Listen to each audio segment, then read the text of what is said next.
Hello friends, नमस्ते, अस्सलाम वालेकुम। बड़ी उम्मीद के साथ कि आप जहाँ होंगे हंसते बसते और मुस्कुराते होंगे। आज की शानदार वीडियो का आगाज़ करते हैं जिसका टाइटल है कि why 5 district contribute in Indian GDP 50%। यानी कि क्यों 5 अजला जो भारत के ऐसे हैं जो भारत की इकॉनमी में 50% का योगदान देते हैं। और इसमें फिर इसका मतलब है कि 5 ऐसे शहर दिखाए जाएंगे जिनकी मईशत सबसे बड़ी है और कुल मिला के वो भारत की आधी मईशत बनती है। मुमकिन तौर पर ये शहर मुंबई, दिल्ली, कलकत्ता, बेंगलोर, चेन्नई जैसे बड़े शहर हो सकते हैं। बाकी मज़ीद इस वीडियो में देख के पता चलेगा। तो इस वीडियो को खास करते हैं, लेकिन उससे पहले रिक्वेस्ट है, चैनल पर फर्स्ट टाइम आए कंटेंट पसंद आए तो वीडियो को लाइक और चैनल को सब्सक्राइब करना मत भूलिएगा।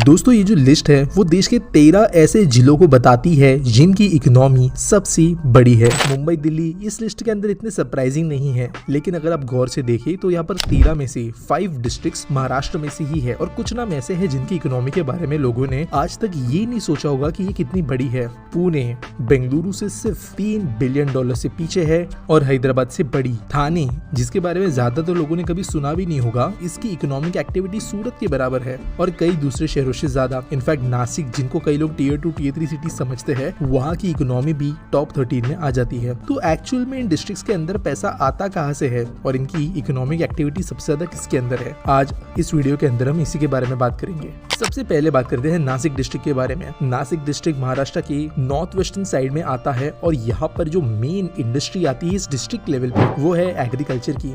लेकिन यहाँ पर एग्रीकल्चर जो देश के कई डिस्ट्रिक्ट के अंदर लीडिंग इंडस्ट्री है उसकी तरह नहीं है। इसका मतलब क्या? देखो, नासिक के अंदर कई सारे फसलें उगाई तो जाती है, लेकिन इनमें से कई फसलों को जो प्रोसेस किया जाता है वो काफी यूनिक है। फॉर एग्जाम्पल, यहाँ पे बहुत ज्यादा ग्रेप्स या जो अंगूर होते हैं इनकी खेती होती है, लेकिन डायरेक्टली जो अंगूर है वो इंडियन मार्केट में नहीं जाते, बल्कि यहाँ पर बहुत ज्यादा एक्सपोर्ट होता है अंगूर का, क्योंकि उसकी क्वालिटी बहुत अच्छी है। Eight the same time Nashik एक अच्छी इकोनॉमिक सेक्टर डेवलप कर पाया है वाइन प्रोडक्शन एंड एक्सपोर्ट के अंदर। करंटली नासिक को देश का वाइन कैपिटल भी बोलते हैं और ये इंडस्ट्री काफी तेजी से ग्रो भी हो रही है। इसके बाद में जो एक सेकंड इंडस्ट्री जिसके बारे में लोग ज्यादा बात नहीं करते वो है मैन्युफैक्चरिंग। अब महाराष्ट्र के हर एक डिस्ट्रिक्ट के अंदर मैन्युफैक्चरिंग कुछ ना कुछ लेवल पर है, लेकिन कई डिस्ट्रिक्ट के अंदर मैन्युफैक्चरिंग बहुत ही ज्यादा बड़े लेवल पर है। नासिक उनमें से एक है जहाँ पर एग्रीकल्चरल ऑटोमोबाइल ये एक बहुत बड़ी इंडस्ट्री है। इसका मतलब क्या? Mahindra and Mahindra, JBM, John Deere, इन जैसी कुछ कंपनीज है जो अपने सबसे बड़े एग्रीकल्चरल एंड कमर्शियल इक्विपमेंट के प्लांट्स नासिक के अंदर होस्ट करती है।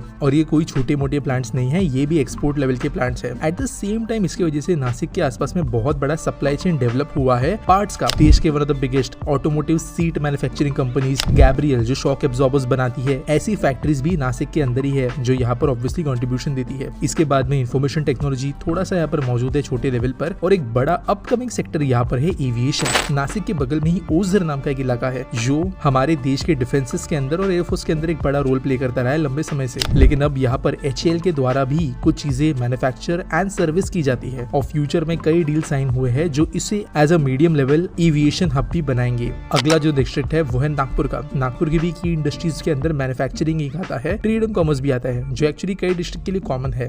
लेकिन one of the biggest industries जो नागपुर होस्ट करती है वो है लॉजिस्टिक्स एंड ट्रांसपोर्टेशन। अगर जियोग्राफिकली देखे देश को तो नागपुर एग्जैक्ट सेंटर में पड़ता है और लॉजिस्टिक्स इंडस्ट्री के लिए ये बहुत जरूरी है। फॉर एग्जाम्पल, कोई अगर ट्रक मुंबई से जा रहा है केरला, लेकिन उसके पास में ऐसा सामान भी है जो उसको नॉर्थ ईस्ट भेजना है, तो होता ये कि ट्रक नागपुर में जाकर अपना सामान थोड़ा ड्रॉप करेगा, वहाँ पे कोई और कैरियर जो है वो फिर सदर्न साइड में जाएगा। हालांकि ये कई जगहों पे होता है जिसको सॉर्टिंग एंड लॉजिस्टिक्स मैनेजमेंट बोलते हैं, लेकिन यहाँ पर ये बड़े लेवल पर होता है क्योंकि जियोग्राफिकली ये सबसे ज्यादा एडवांटेज देता है। जैसे दुबई आज इंटरनेशनल एविएशन का हब है ईस्ट एंड वेस्ट वर्ल्ड के बीच में सेंटर होने की वजह से, वैसे चारों तरफ से सेंटर नागपुर पड़ता है और इस वजह से लॉजिस्टिक्स यहाँ पर बहुत बड़ी है। Warehousing, truck transportation, railway सब के अंदर ये बहुत ज्यादा आगे आता है। इसके बाद में एजुकेशन एंड हेल्थ केयर भी यहाँ पर बड़ा है जो इकोनॉमिकली काफी कंट्रीब्यूशन देता है। नेक्स्ट रिचेस्ट डिस्ट्रिक्ट जो है इस स्टेट का वो है थाने, और ये काइंड ऑफ एक छुपा रुस्तम है। थाने सिटी अपने आप में देश के one of the most prosperous cities में से तो एक है ही, लेकिन मैन्युफैक्चरिंग में भी बहुत आगे है।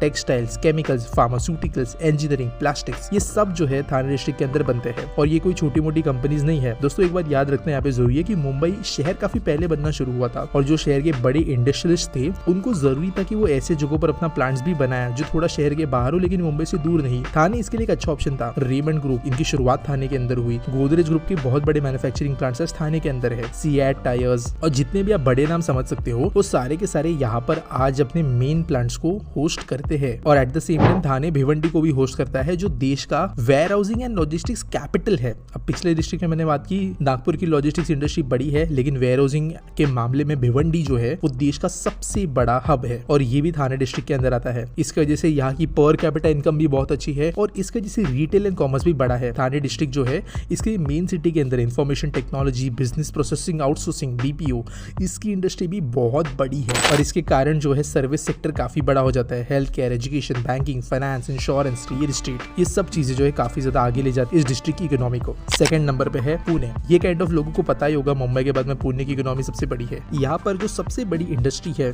वो है इंफॉर्मेशन टेक्नोलॉजी। सब लोगों को पता होगा पिंपरी चिंचवड, हिंजेवाड़ी, ये ऐसे लोकेशंस है जहाँ पर बहुत ज्यादा आईटी कंपनीज मौजूद है, बहुत ज्यादा स्टार्टअप्स मौजूद है और बेंगलुरु, हैदराबाद के बाद में सबसे बड़ी आईटी इंडस्ट्री आज पुणे में ही है। लेकिन हैदराबाद बेंगलुरु से अलग एक और ऐसी बहुत बड़ी इंडस्ट्री है जो पुणे को हैदराबाद से भी आगे ले जाता है और वो है ऑटोमोबाइल एंड मैन्युफैक्चरिंग। पुणे का चाकन एरिया जो है यहाँ पर ऑलमोस्ट जितने आप बड़े मैन्युफैक्चरर्स के बारे में सोच सकते हो सबके अपने प्लांट्स हैं। इनफैक्ट मर्सिडीज, ऑडी जैसे कंपनीज के भी यहाँ पे प्लांट्स हैं और आगे जाकर तो जो सुपर कार्स होती है वो भी यहाँ पर अपना कुछ प्लांट सेटअप करने के बारे में डिस्कशंस कर रही है। इसके अलावा यहाँ के इंडस्ट्रियल एरियाज के अंदर बायोटेक्नोलॉजी, फार्मास्यूटिकल्स, ये तो है ही। और ऑब्वियसली जब पर कैपिटा इनकम बढ़ता है इन इंडस्ट्रीज की वजह से तो सर्विस सेक्टर जैसे health care, hospitality, real estate, finance, retail, ये भी बढ़ने लगता है और ये पुणे को महाराष्ट्र का सेकंड रिचेस्ट डिस्ट्रिक्ट बनाता है। और लास्टली है मुंबई। मुंबई के बारे में सबको पता ही होगा, ऑलमोस्ट सारी बड़ी कंपनी के हेडक्वार्टर्स यहाँ पर है, एंटरटेनमेंट इंडस्ट्री यहाँ पर है, आईटी इंडस्ट्री बड़ी है, बीपीओ यहाँ पर बहुत सारे हैं, मैन्युफैक्चरिंग यहाँ पे बहुत सारी होती है, रियल एस्टेट देश का सबसे महंगा है,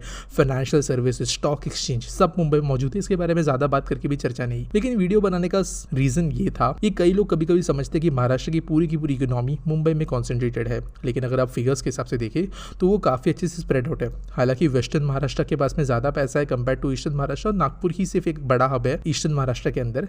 लेकिन मुंबई से अगर आप 150-200 किलोमीटर दूर भी जाए तो भी आपको बहुत बड़े इकोनॉमिक सेंटर्स देखने मिलेंगे जो कंपेयर टू ज्यादातर स्टेट कैपिटल्स भी बड़े हैं और ये बात समझना कहीं ना कहीं पर बहुत जरूरी है। आपको इसके बारे में क्या लगता है मुझे कमेंट सेक्शन में जरूर बताना। मिलेंगे अगले वीडियो में। ये वीडियो तो किसी सरप्राइज से कम नहीं थी और 5 ऐसे शहर जो भारत की पूरी इकॉनमी में 50% का योगदान देते हैं वो 5 के 5 महाराष्ट्र में थे। ये बात हैरान कर देने वाली थी और मुझे तो वैसे अभी तक इस बात पे यकीन भी नहीं आ रहा, क्योंकि अगर हम वेस्ट में देखें तो सूरत और अहमदाबाद जैसे शहर देखने को मिलते हैं, फिर इस तरह ईस्ट में कलकत्ता जैसा शहर देखने को मिलता है, फिर इधर साउथ में चेन्नई है, नॉर्थ में इंडिया है, गुरुग्राम, नोएडा वगैरह भी हैं। लेकिन उसके बावजूद ये जो 5 शहर बता रहे थे जो इंडिया की इकानमी में 50% का योगदान देते हैं, हालांकि मेरा ख्याल है कि यार इंडिया, महाराष्ट्र की पूरी इकानमी इंडिया की आधी इकानमी के बराबर तो नहीं है, लेकिन पता नहीं फिर उन्होंने किस हिसाब से इसकी दर्जाबंदी की होगी। बहरहाल जो 5 शहर बता रहे थे उन पर बात करते हैं और वो 5 महाराष्ट्र के थे। और इससे पहले तक भी मेरा यही ख्याल था कि तकरीबन पूरे महाराष्ट्र की कोई 60 से 70% तक जो GDP है वो मुंबई के सर पे है। लेकिन आज पता चला कि मुंबई के अलावा भी बड़े बड़े छुपे रुस्तम हैं महाराष्ट्र शहर पे। जिस तरह थाने का बता रहे थे कि जब मुंबई ने फैलना शुरू किया, यहाँ पर इंडस्ट्री का आगाज़ हुआ, तो जो बड़े बड़े इंडस्ट्रियल थे, जो बड़े बड़े सनतकार थे, उन्होंने थाने शहर में अपने जो है वो प्रोजेक्ट लगाए और आज उनके जो उधर बड़े बड़े वहाँ पर फैक्ट्रियाँ वगैरह लगी हुई हैं जो थाने शहर की इकॉनमी में अच्छा खासा हिस्सा देती हैं। और इसके साथ साथ थाने में एक वो बहुत बड़ी हाउसिंग सोसाइटी भी है हीरानंदिनी के नाम से, जो कहा जाता है कि जो सिंधी कम्युनिटी ने बनाई थी। खैर थाने शहर को देखा हुआ है और बहुत ही साफ़ सुथरा और बड़ा ही ज़बरदस्त शहर है। मुंबई से ज़्यादा दूर भी नहीं है, लोकल भी आती जाती है। और इसके साथ साथ फिर नासिक सिटी का बता रहे थे, जिसे वाइन कैपिटल ऑफ इंडिया भी कहते हैं, और ये अपने अंगूरों की पैदावार की वजह से पूरी दुनिया में जाना भी जाता है। और यहाँ पर पैदा होने वाला अंगूर जो है वो बड़ा ही ज़बरदस्त लेवल का होता है, इसलिए उसकी एक्सपोर्ट भी की जाती है।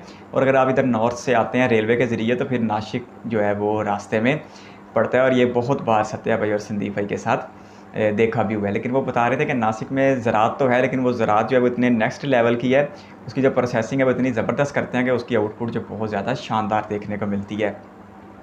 फिर इधर चले थे इधर ईस्ट महाराष्ट्र की तरफ या सेंट्रल इंडिया की तरफ, यानी नागपुर की तरफ, जो सेंटर में होने की वजह से अपनी जियोग्राफी के बिल्कुल फ़ायदा उठाते हुए जो है वो ट्रांसपोर्टेशन के मतलब वो बता रहे थे लॉजिस्टिक में अच्छी खासी सेवाएं फराहम करता है। और भारत के जो मिनिस्टर है ट्रांसपोर्टेशन के नितिन गडकरी, इसी शहर नागपुर से ही ताल्लुक़ रखते हैं। और इसके बाद फिर पुणे शहर का बता रहे थे और मुझे ये सुन के बड़ा ताज्जुब हुआ कि पुणे शहर की जीडीपी बेंगलोर की जीडीपी से सिर्फ़ और सिर्फ $3 बिलियन के फ़र्क से पीछे है। तो हालात यही बेंगलोर नहीं, कर्नाटक की नहीं हाँ, बेंगलोर की शहर बाई शहर की बात हो रही है।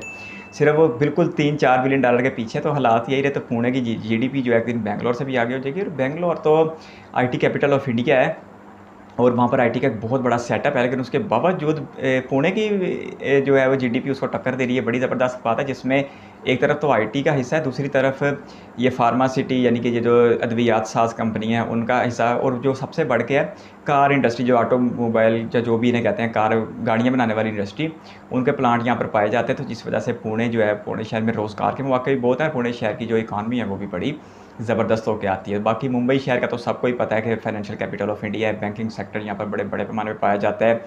और भारत की जितनी बड़ी कंपनियाँ उनके ज़्यादातर मरकज़ी दफातर जो हैं वो इधर मुंबई में देखने को मिलते हैं। फिर मुंबई स्टॉक एक्सचेंज भी है, फिर बॉलीवुड का घर भी है। तो इस 5-7 मामलात की वजह से मुंबई की इकानमी एक ज़बरदस्त इकानमी बन के सामने आती है। लेकिन आज पुणे का तो मुझे अंदाज़ा था कि पुणे एक बड़ा शहर है तो उसकी इकानमी बड़ी है, लेकिन नासिक, ठाणे और नागपुर, इन 3 शहरों ने आज सच में हैरान कर दिया और सरप्राइज़ कर दिया कि महाराष्ट्र के पास इतने ज़बरदस्त शहर भी हैं अपनी इकानमी को लेके। आप किस तरह का कंटेंट देखना चाहते हैं, कमेंट बॉक्स में अपनी राय दे सकते हैं। इस वीडियो को यहाँ तक देखने के लिए आपका बहुत बहुत शुक्रिया।